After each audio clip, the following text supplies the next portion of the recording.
Olá você, bem-vindos a mais uma edição de Mapa Mundi Turismo e Negócios Globais aqui na sua TVU, você sabe, canal 11, tvuplay.tv.br, ao vivo no Facebook e também no nosso portal mapamundiweb.com.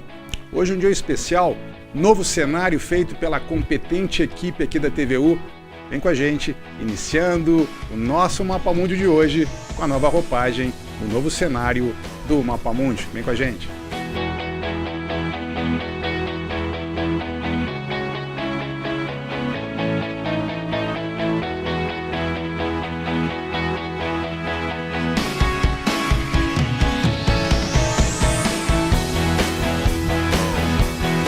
Hoje eu tenho muito prazer de receber aqui nos cenários do Mapa Mundi, no cenário do Mapa Mundi, na TVU, Marcos Conze, que é um antigo bancário, né?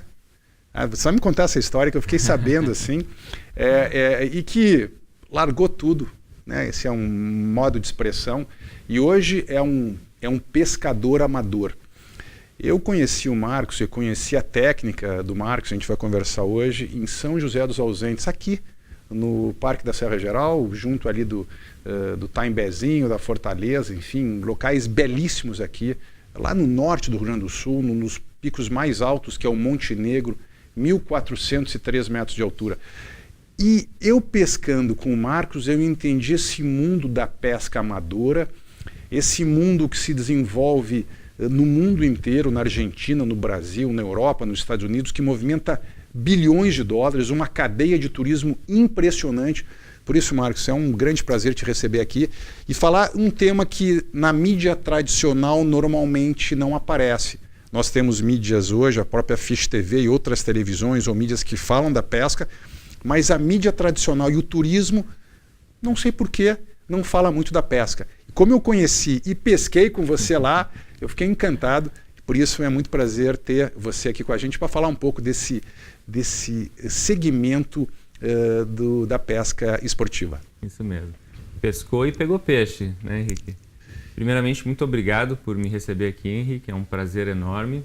E como você falou, é um prazer muito grande poder divulgar um pouquinho esse nosso esporte que ainda não aparece tanto na mídia convencional, mas já tem outros canais que estão aparecendo aí cada vez com maior força. A pesca esportiva, a gente, como já diz o nome, considera como sendo um esporte. Em outros países, principalmente em toda a Europa e nos Estados Unidos, Canadá e também Argentina, Chile também, é um esporte... Países mais frios. Não necessariamente? Não necessariamente. O sul dos Estados Unidos, Texas, a pesca também é muito forte. No Brasil também ela vem crescendo muito, mas ela ainda não é considerada como um esporte. Então a gente perde um pouco o apoio das grandes empresas. Nos Estados Unidos, por exemplo, existem campeonatos de pesca onde você tem Yamaha, Nissan, Mercury, Shimano, todas grandes marcas apoiando, Columbia, North Face, Patagônia, enfim. No Brasil a gente vem crescendo um pouquinho e a gente tem fé de que o esporte vai ser mais bem reconhecido e toda a indústria vai ganhar força. Porque não é só o pescador que está envolvido aí. Nós temos toda uma economia que gira em torno da pesca e ela é muito forte. E o respeito à natureza acima de tudo, né? Justamente. Mas eu queria, se me permitir, a gente voltar um pouquinho atrás, nós vamos avançar no programa e tem temas muito interessantes. Você trabalhava num banco, eu queria que você contasse essa história. Eu acho que nesse mundo disruptivo que acontece hoje, cada vez é mais comum as pessoas saírem dessas profissões mais tradicionais e ouvirem o coração. Dizer, olha, eu estou aqui, eu ganho bem, eu sou reconhecido, mas eu não estou feliz. Eu quero fazer um negócio diferente. Eu quero ter coragem para poder empreender, mesmo que às vezes os pais, os amigos, aquela ala mais tradicional da família dizem, mas você está louco, o que é isso? Eu queria que você falasse um pouquinho, Marcos, porque eu acho que isso é um tema, como nós tratamos muito disso, de estilo de vida, bem-estar, tecnologia, economia criativa, a questão da disrupção hoje do mundo. O teu exemplo pessoal, e hoje você é um empreendedor, além de ser um esportista. Eu estudei administração de empresas e comecei uma trajetória em grandes empresas como a GetNet, empresa de tecnologia, passei por alguns bancos Muito bem, fui gerente de contas de pessoa jurídica e alta renda. E em determinado momento eu comecei a me sentir bastante desconfortável. Agora na brincadeira pode falar assim, um peixe fora d'água. Um peixe fora d'água. Eu acho que tem a ver nessa brincadeira, né? Perfeito.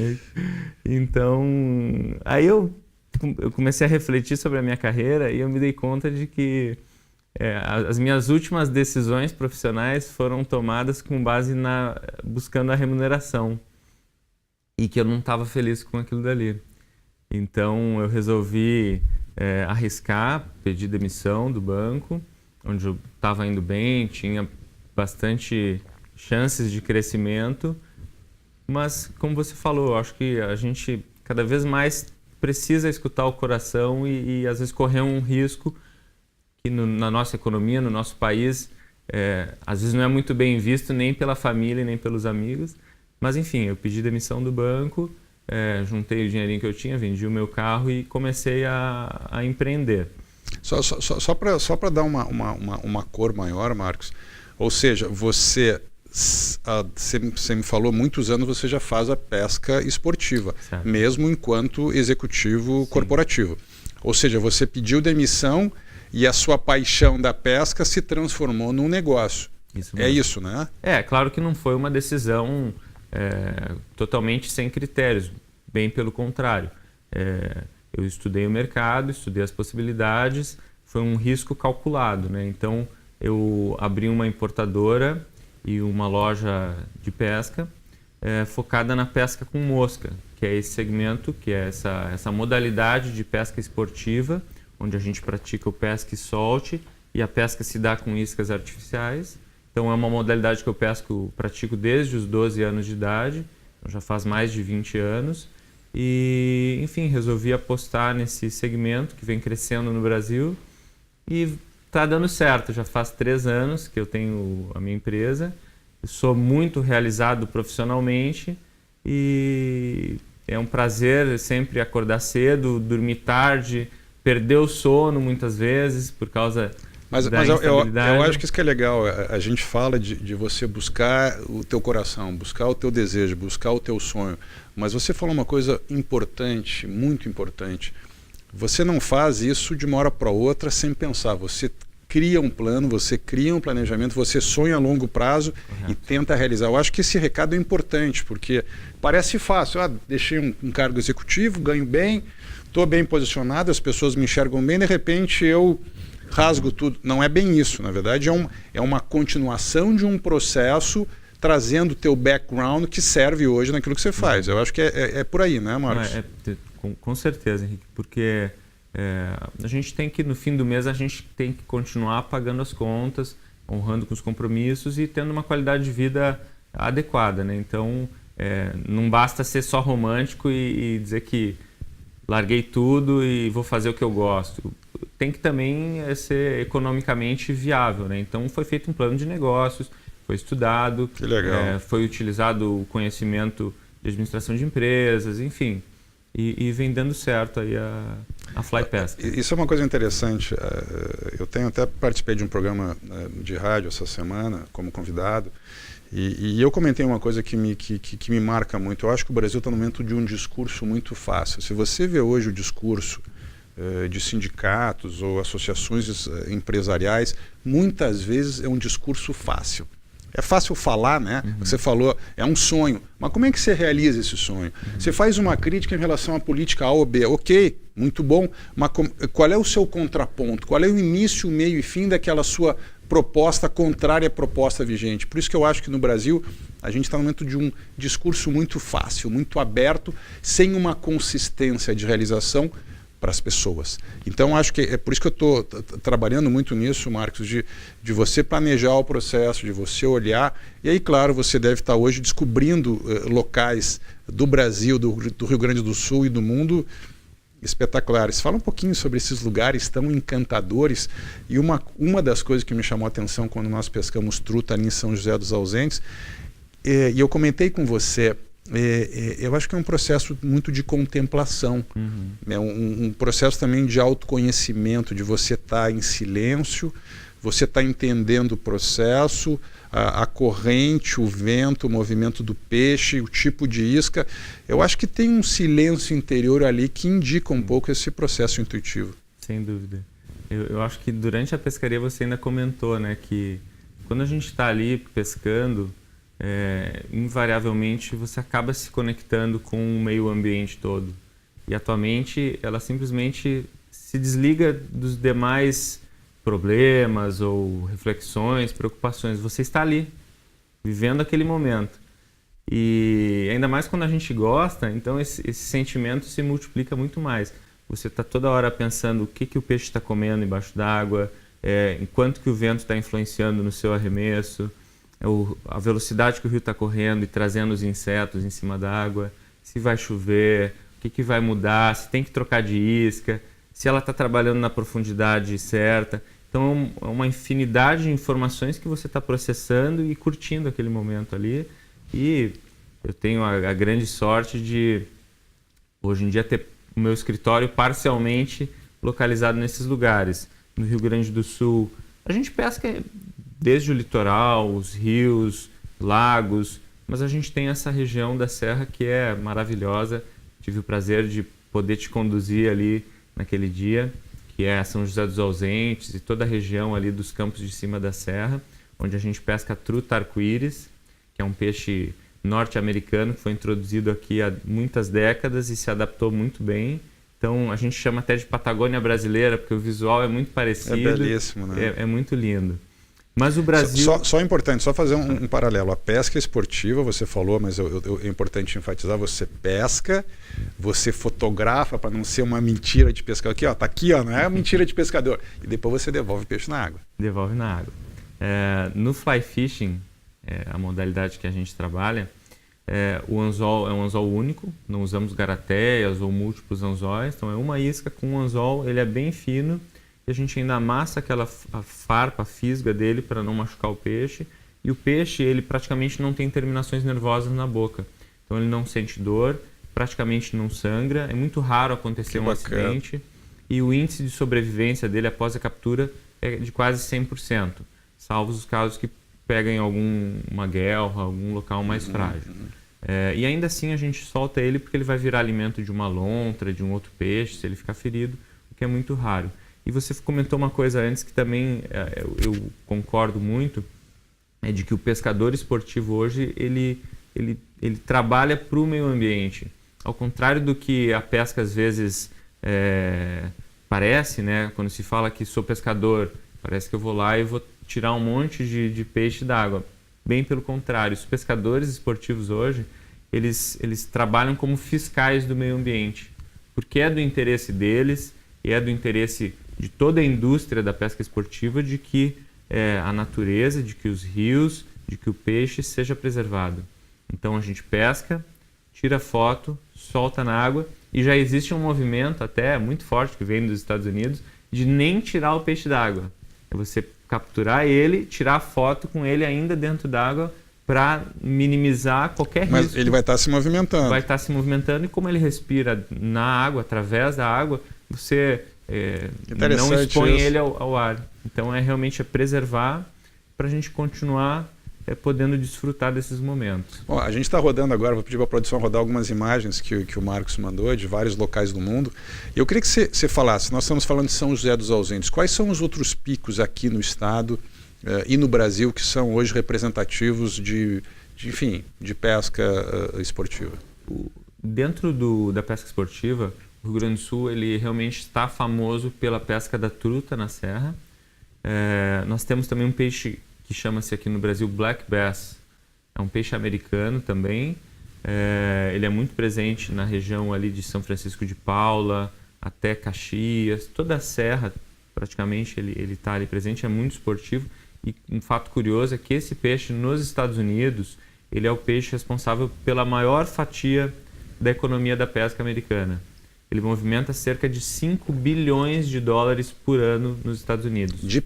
Na pesca? Um peixe, na pesca. Olha só, 5 bilhões de dólares. 5 bilhões, através de equipamentos, de marketing, barcos, caminhonetes, campeonatos com cobertura ao vivo pela ESPN é um mega evento, como os americanos são, Que bacana. são conhecidos.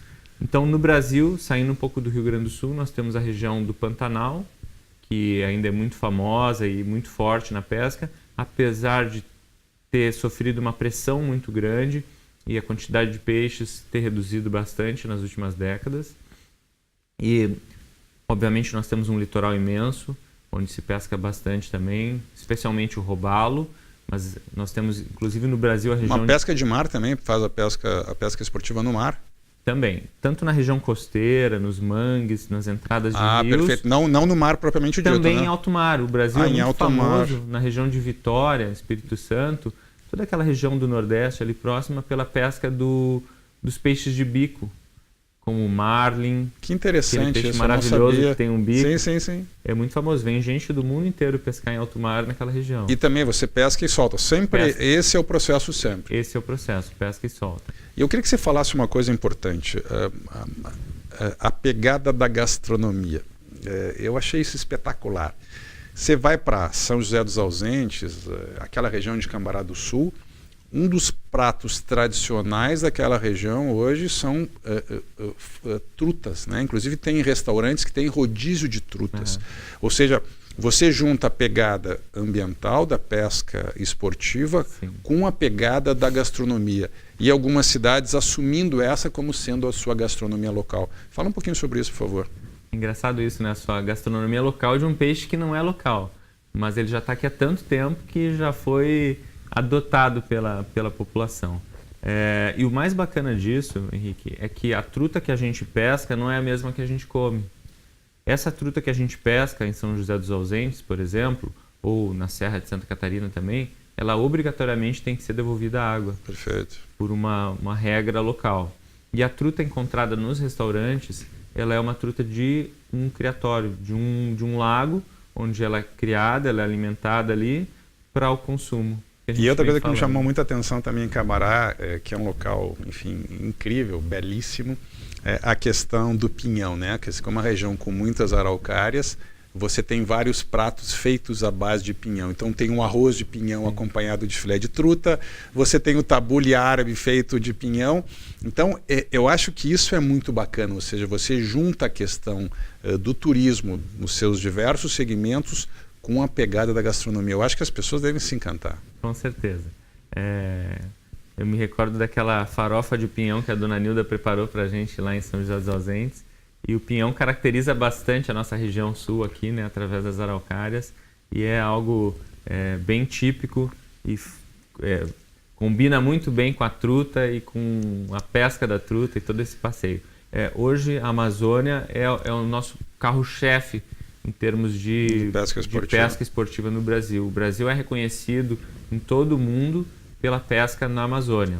E existe um peixe chamado tucunaré, em inglês eles chamam de peacock bass, peixe pavão, em função das cores dele, que é o principal peixe pescado, o peixe que mais movimenta a economia do Brasil.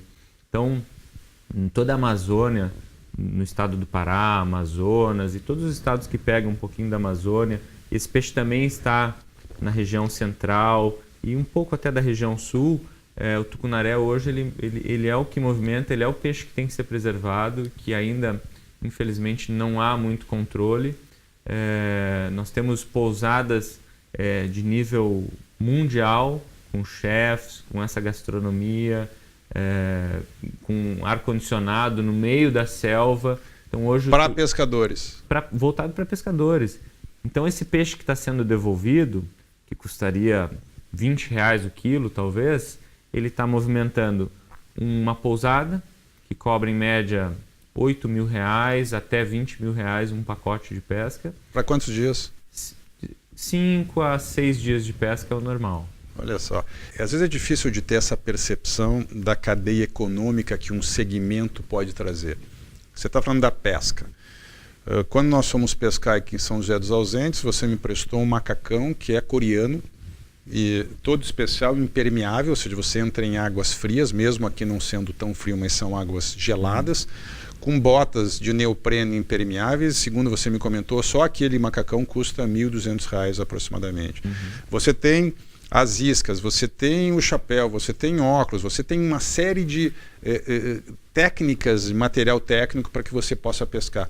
E eu queria que você falasse muito a história do turismo. Muitas pousadas hoje, não só aqui no Rio Grande do Sul, como no Brasil e no mundo, elas estão se especializando de receber esses pescadores, portanto, gerando uma grande economia em locais hoje. São José dos Ausentes, que é uma cidade pequena, que ela hoje é notadamente uma marca na questão da pesca amadora. A pesca, ela movimenta, como você falou, desde o equipamento que vem... A pesca, na verdade, virou hoje um estilo de vida.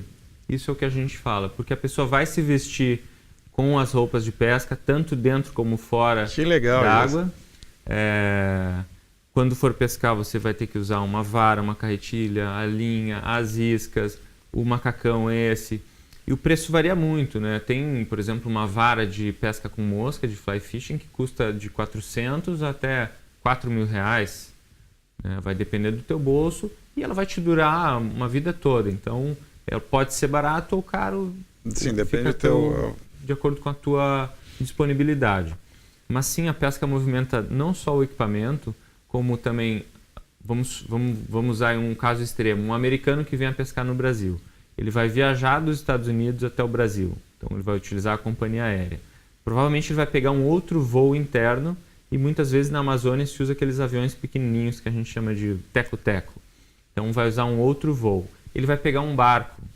Ele vai parar num hotel em Manaus. Ele vai comprar o pacote de pesca. Sim, na verdade é uma cadeia incrível, né? É muito grande. Por isso que os Estados Unidos, eles sempre defendendo o capitalismo, eles abraçaram a pesca e enxergaram na pesca, de fato, uma indústria, um mercado. E nós abraçamos, isso eu te pergunto, o Rio Grande do Sul, o Brasil abraçou, tem essa percepção dessa força não só econômica, mas social e natural?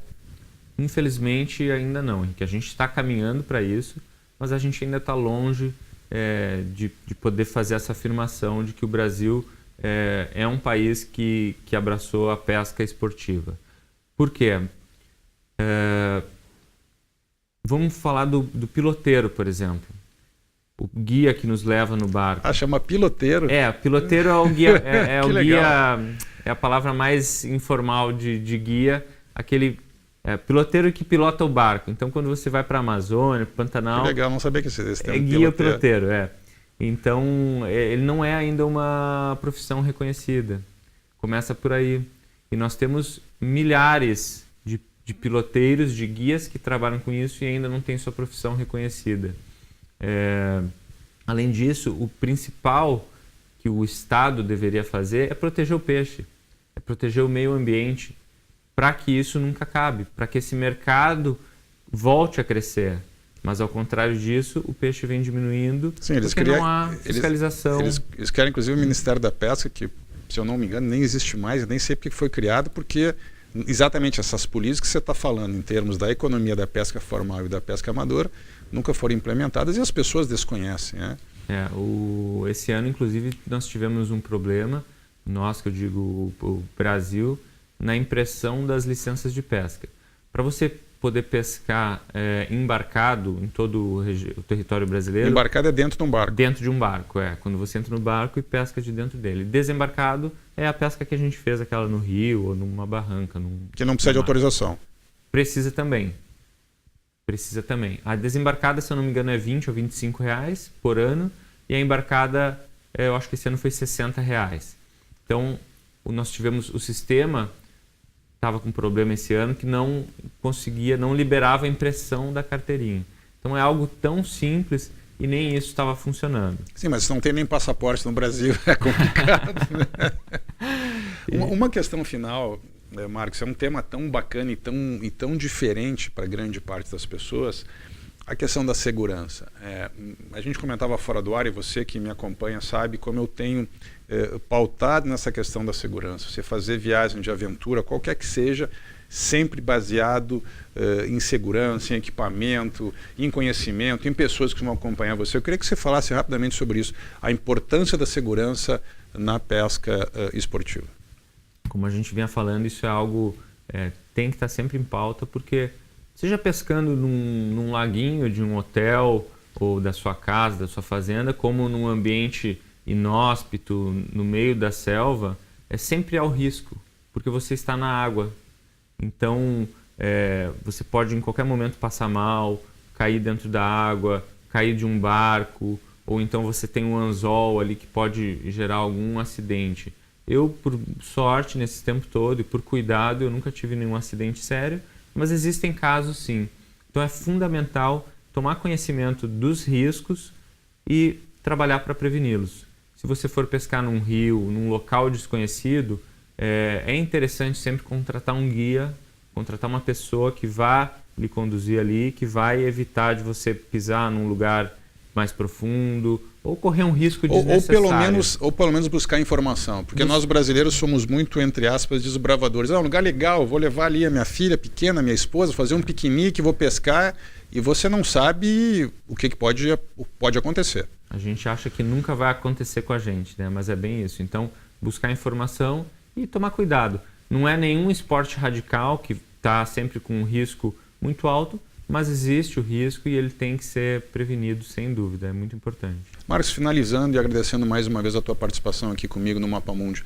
Se as pessoas, o nosso telespectador, o nosso internauta, Facebook, enfim, todas as mídias aqui do Mapa Mundi da TVU, quiser saber um pouco mais sobre a pesca esportiva, sobre os locais, sobre pacotes, qual é o principal link para que as pessoas possam conhecer mais isso? Será um prazer atender a pessoa interessada nisso, seja para tirar uma dúvida ou quiser uma informação mais específica. Eu estou à disposição através do meu site, que é www.flypesca.com.br, e manda um e-mail, tem o meu telefone lá também, Henrique. Que legal. Se eu não for a pessoa indicada para, conduzir, eu vou saber passar informação dos nossos parceiros, das nossas pousadas, das agências que trabalham conosco. Legal. Fico à disposição. Bom, quem sabe numa das próximas, se tiver uma expedição bacana, me convida que eu vou trazer mais informações, porque eu fiquei maravilhado, impressionado, foi espetacular a experiência, então quero te agradecer. Eu vou te cobrar, hein? E até a próxima, pode me cobrar que eu vou junto. Nós vamos fotografar e passar o vídeo aqui no Mapa Mundi. Finalizando então aqui com o Marcos sobre pesca esportiva, você sabe, todos os sábados, Mapa Mundi às 14 horas aqui na TVU, canal 11, tvuplay.tv.br, ao vivo no Facebook, nosso portal mapamundiweb.com. Vem com a gente, sabe que vem, a gente está aqui com mais um super entrevistado. Valeu!